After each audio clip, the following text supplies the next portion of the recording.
So imagine holding a piece of paper in your hand like a lab result that literally claims it can tell you the exact month and year your fertility is going to end. Right. I mean, that's the ultimate biological crystal ball. Exactly. For decades, people have been searching for that exact thing. And right now, there's this simple blood test that measures something called anti-Müllerian hormone, or AMH, and it's being heavily marketed to you as exactly that. Yeah.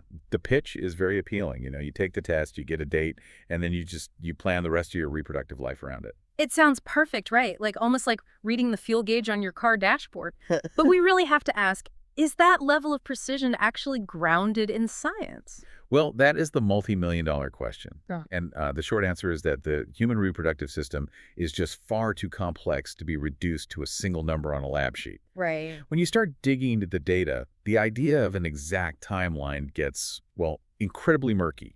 Which brings us to our mission for this deep dive, because you brought us a really specific focus today for our listeners. Can a simple blood test tracking AMH help predict exactly when your menopause will occur? Yes. And to answer that, we are looking through a massive stack of source material today. We really are. We have the latest global clinical guidelines from organizations like NICE, which is the UK's National Institute for Health and Care Excellence, along with the American Society for Reproductive Medicine, or ASRM, and ESHRE, the European Society of Human Reproduction and Embryology. And we aren't just looking at guidelines. We're also pulling from decades of these massive longitudinal studies. Right, like the Cardia study and the Penn ovarian aging studies, which tracked thousands of women over, long periods of time. Exactly. And spoiler alert, by the time we finish going through all this data, you're going to see that this blood test is not an exact GPS coordinate for your reproductive timeline. It's not the pin on the map. No, it functions much more like a weather forecast. But to understand why all this longitudinal data absolutely crushes the dream of a precise timeline, we really first have to understand the biological mechanics. Like, what is AMH actually measuring in your body right now? Yeah, let's start there. Before we talk about predicting the end of the road, what's the biological starting point? What exactly is this hormone doing? Well, we have to start with a concept known as the ovarian reserve. Okay. Biologically speaking, females are born with roughly 500,000 to 1 million primary follicles. You can think of these as sort of the biological vault containing your lifetime supply of eggs. And from the moment you're born, this pool is constantly decreasing, right? Exactly. Every single month, a group of these resting follicles is recruited to start growing. And even though usually only one fully matures to ovulation, the rest are just naturally reabsorbed by the body. So the vault is constantly being emptied until you reach menopause, at which point the reserve is effectively depleted. So where does anti-Müllerian hormone, or AMH, enter that process? So AMH is a glycoprotein. It's produced specifically by the granulosa cells of those small growing follicles in the ovaries. The ones that are actively growing but haven't matured. Right, the ones that have recently left that resting pool but aren't fully mature yet. Because it's secreted by this active pool of follicles, the level of AMH in your blood serves as a direct proxy for the size of your remaining ovarian reserve. Oh, I see. So it kind of mirrors the vault. Yeah, exactly. AMH levels typically peak when you're in your mid-20s, and then they just steadily decline as that overall egg supply shrinks. Eventually, AMH drops to zero or, becomes clinically undetectable when you actually reach menopause. What really stands out in these clinical guidelines is the massive contrast between AMH and the traditional hormone that doctors have relied on for decades to track menopause. You mean FSH? Right, follicle-stimulating hormone. Yeah, the difference in utility between the two is staggering, honestly. Because AMH is produced continuously by those small growing follicles, its levels stay relatively stable day to day. So you don't have to time the test perfectly. Exactly. You can test it on a random Tuesday on any day of your menstrual cycle and get a pretty reliable reading. It's what we call a long-term indicator. It begins its gradual decline years, even decades, before menopause actually occurs. Well, FSH operates on a completely different biological feedback loop, right? Completely different. FSH is highly cycle dependent. It fluctuates wildly depending on whether you're on, say, day 3 or day 14 of your cycle. Wow, okay. And more importantly, your brain only starts pumping out high levels of FSH when the ovaries stop responding to its signals. That active failure of the feedback loop only happens very late in the game. FSH typically only rises sharply 1 to 2 years before menopause. Let's anchor this with an analogy because I think this is super helpful. If FSH is the car engine physically sputtering, knocking and smoking as it actively runs out of gas on the Yeah, highway, total panic mode. right, then AMH is the actual fuel gauge slowly ticking down toward E years in advance. It gives you long-term visibility. That's a great way to look at it. So, if AMH is the fuel gauge, it seems entirely logical to assume we could just, look at the needle, do some quick math, and calculate exactly how many miles are left until the tank is empty. I mean, the logic is very tempting. If the hormone drops at a steady rate, why can't we just draw a straight line to zero? Right. But this is where the math completely fails when applied to human biology. The core question you brought to us today is whether AMH can predict the exact date of menopause. And the definitive answer from decades of research is, well, no. Because individual variation throws a massive wrench into the calculation. Oh, a huge wrench. Mm. Genetics, underlying health conditions, lifetime environmental exposures, and lifestyle factors like smoking, these all heavily influence the actual age your reproductive system shuts down. Which is why the scientific literature consistently describes AMH testing as a weather forecast. Yes, it gives you the prevailing winds. It's directionally accurate, telling you a storm is eventually coming, but it cannot tell you if it will rain at 2:00 p.m. on a Tuesday. The margin of error highlighted in the source data really drives that home. Like, if you take an AMH test when you are between the ages of 25 and 30, the prediction of when you will hit menopause has a massive margin of error. It's huge. We're talking about a window of plus or minus 4 to 6 years. That is an 8 to 12 year total spread. That is incredibly low precision. Yeah, it's not helpful for daily planning. But if you take that exact same test when you are between 41 and 45, the prediction tightens up significantly to plus or minus 1 to 2 years. Which is really just pure biological proximity. The closer you get to the final destination, the less time there is for external variables to alter the trajectory. Right. The problem is that scientists and clinicians have desperately wanted to find a shortcut. There was this fascinating Greek study in our stack of sources that perfectly illustrates this desperation. Oh, the one with the 180 women? Yeah. Researchers took 180 pre- and perimenopausal women and basically tried to establish a definitive numerical cutoff for AMH. They wanted to be able to look at a blood test and say, if your AMH hits this exact number, menopause is imminent. And they settled on a very low cutoff, right? Something like 0.012 nanograms per milliliter. Exactly. 0.012. For context, anything under 1.0 is generally considered low, so 0.012 is almost undetectable. But the results were shockingly poor for a diagnostic test.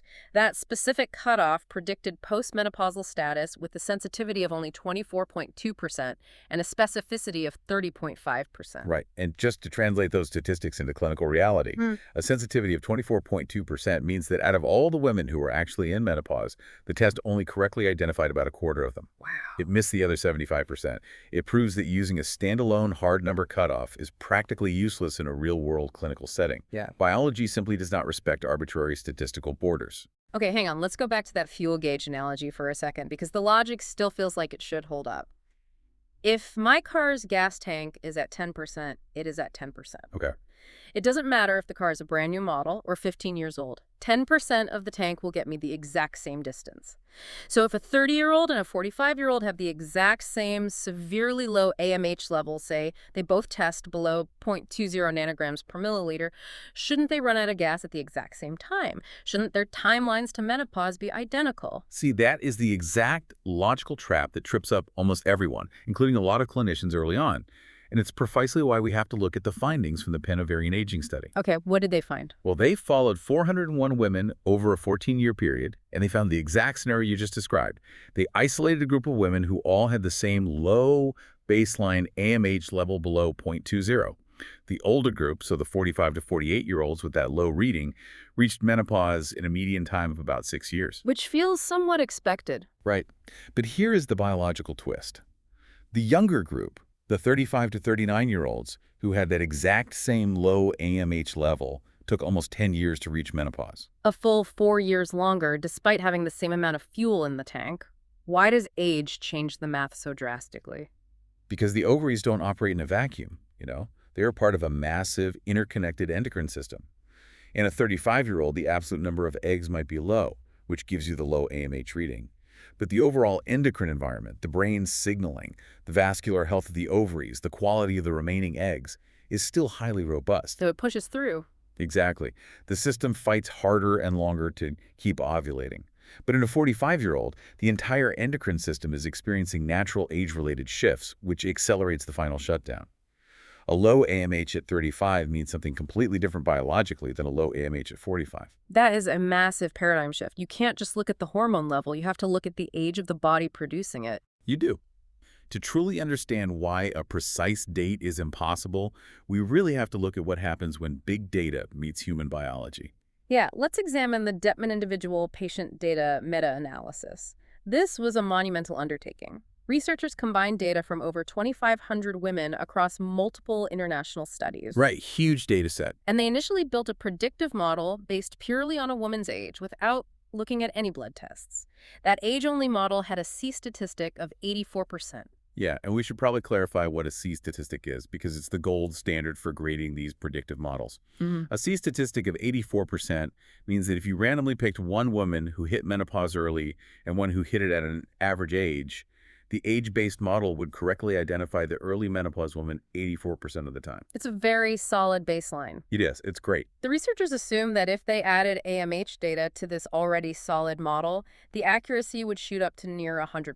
But when they combined age and AMH, the accuracy only bumped up to 86%. Yeah, barely moved the needle. The prediction intervals, like the estimated window of time a woman might hit menopause, remain incredibly wide, spanning several years, especially for the younger women in the dataset.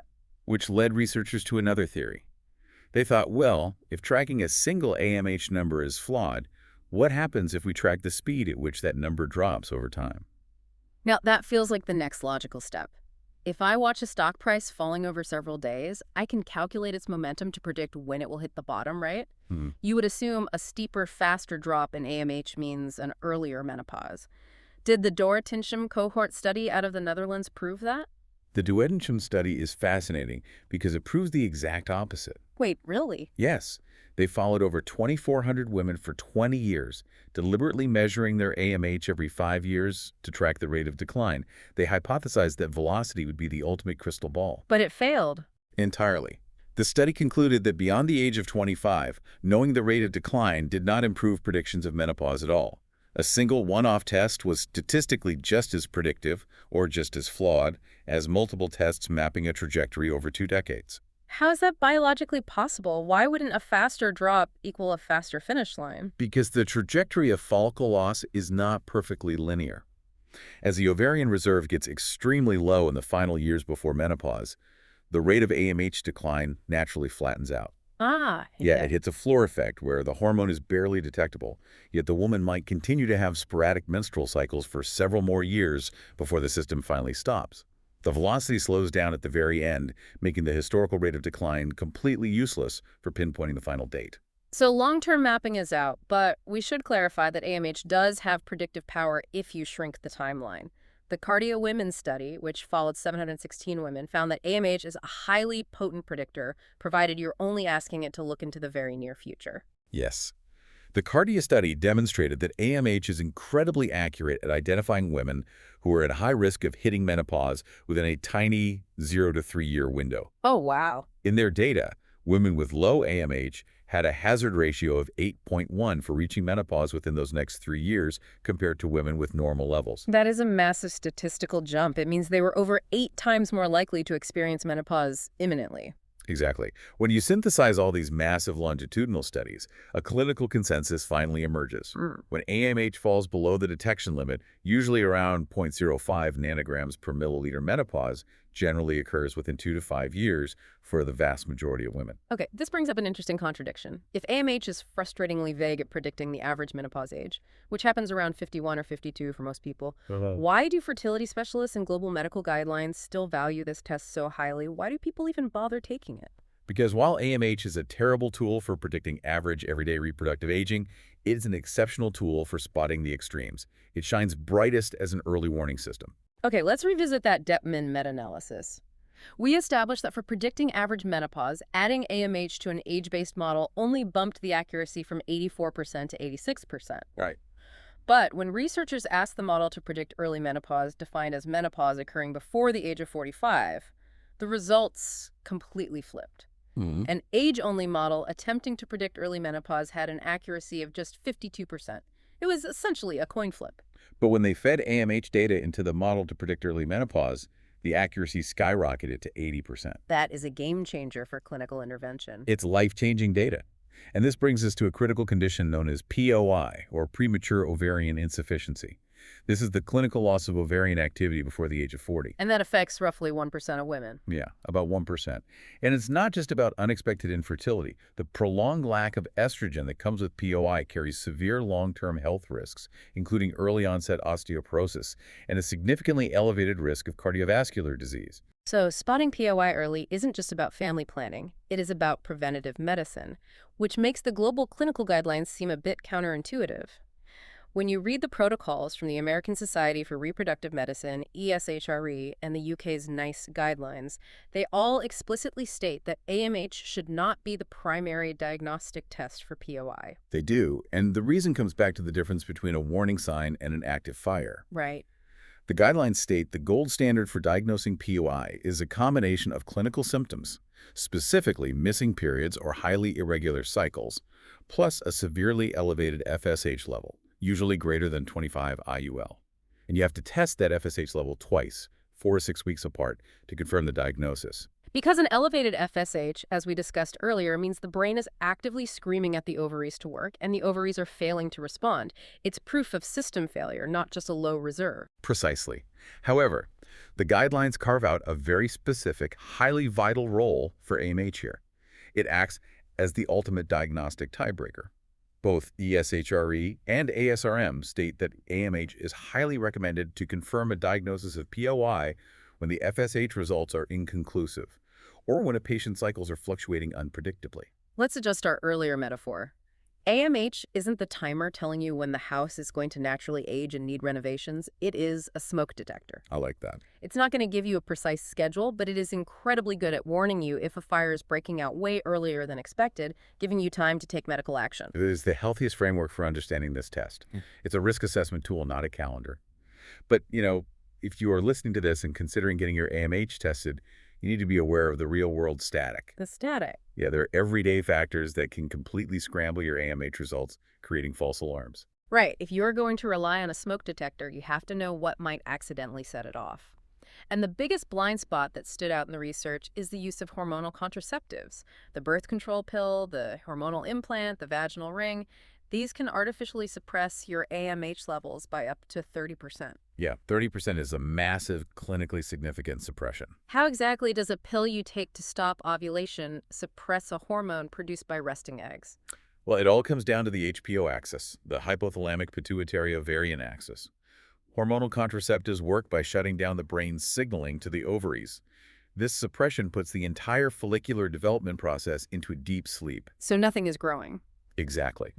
Because fewer follicles are being recruited and grown, there are fewer active granulosa cells available to produce AMH.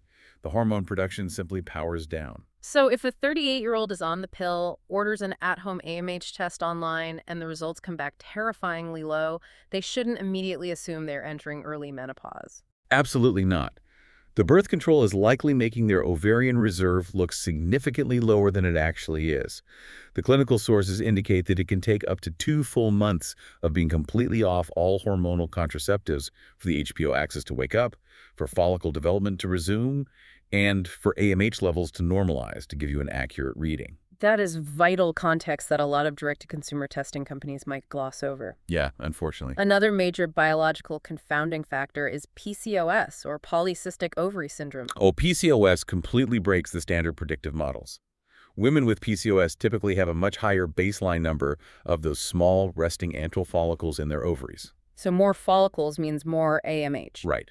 Because they have a larger active pool, they produce highly elevated levels of AMH.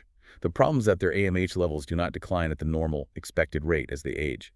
A woman with PCOS might have an artificially high AMH deep into her 30s or 40s, making it look like she has decades of fertility left, which may not actually be clinically accurate. Because of all this noise, individual differences, birth control suppression, PCOS, the clinical guidelines from NICE draw a very hard line in the sand regarding older women. For women over the age of 45, doctors are advised not to use any routine blood tests to diagnose menopause. No AMH, and not even the traditional FSH test. The clinical logic there is very sound. Once a woman is over 45, the Yeah. biological transition is already well underway. The guidelines state that the diagnosis should be based purely on clinical symptoms, the onset of hot flashes, mood changes, sleep disturbances, and a history of irregular or stopped menstrual cycles. Right. Drawing blood at that stage simply adds anxiety and confusion without changing the medical management of the patient's symptoms. So let's distill all of this complexity down. If you brought us this topic hoping to find out if a simple blood test can give you the exact date of your menopause, the definitive scientific answer is no. Yeah, it cannot provide a date. At best, if you are in your late 30s or 40s, an AMH test can provide a 2 to 4 year statistical window. Mhm. It is a long-term weather forecast, not a calendar appointment. But it remains a highly valuable forecast. It is a fantastic long-term indicator of your overall ovarian reserve. It is an incredible smoke detector for early menopause and an essential tiebreaker for diagnosing premature ovarian insufficiency when standard diagnostic tests fail. Exactly. It is a powerful biological tool provided you understand it is just one piece of a very complex puzzle. Well summarized. And, to close out our analysis, I want to leave you with one final provocative thought from the source material. Throughout this entire deep dive, we have focused entirely on AMH as a timeline predictor. We have been asking when menopause will happen. Because that is the question everyone wants answered. Right, but remember that Greek study we unpacked earlier? Right. The one that utterly failed to find a reliable numerical cutoff date for menopause. The .012 study, yeah. Yeah. While they failed at their primary goal, they uncovered a really curious cross-sectional correlation in their data. They found that in perimenopausal women, there was a strong inverse relationship between their baseline AMH levels and the severity of vasomotor symptoms. Vasomotor symptoms. That's the clinical umbrella term for things like hot flashes and night sweats, right? Exactly. Wait, are you saying that women with lower AMH levels experienced worse hot flashes? That is exactly what the data suggested. The lower the AMH baseline, the more severe the physical symptoms during the transition. The physiological mechanism isn't entirely mapped out yet, but it suggests a link between the speed of follicular depletion and the intensity of the vascular reaction. Oh, wow. That reframes the entire purpose of the test. It really does. Perhaps the true future of AMH testing isn't about gazing into a flawed crystal ball to ask when menopause will happen.